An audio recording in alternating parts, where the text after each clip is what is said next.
Thomas completed his studies at the University of Paris, which had been formed out of the monastic schools on the left bank and the cathedral school at Notre Dame.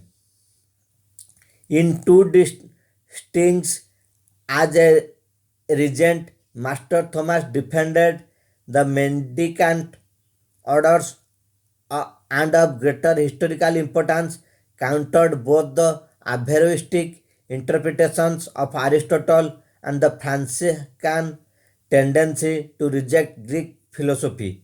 The result was a new modus vivendi between faith and philosophy which survived until the rise of the new physics. Thomas' theological writings became regulative of the Catholic Church, and his close textual commentaries on Aristotle represent a cultural resource which is now receiving increased recognition. Modern philosophy. Francis Bacon, 1561 to 1626, a lawyer, member of parliament, and Queen's Counsel. Bacon wrote on questions of law, state, and religion, as well as on contemporary politics, but he also published texts in which he speculated on possible conceptions of society, and he pondered questions of ethics, essays, even in his works on natural philosophy, the advancement of learning. To the present day, Bacon is well known for his treatises on empiricist natural philosophy, the advancement of learning, Novum Organum Scientiarum, and for his doctrine of the idols, which he put forward in his early writings, as well as for the idea of a modern research institute, which he described in Nova Atlantis. He was considered as father of inductive logic. Descartes, 1596 to 1650, a dualist. While the great philosophical distinction between mind and body in Western thought can be traced to the Greeks, it is to the seminal work of René Descartes,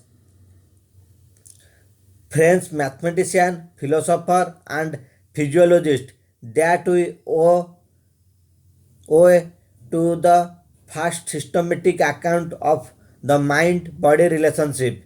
Father of modern Western philosopher, Descartes proposed a mechanism for automatic reaction in response to external events.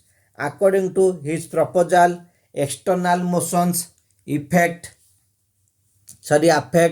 the peripheral ends of the nerve fibrils, which in turn displace the central ends.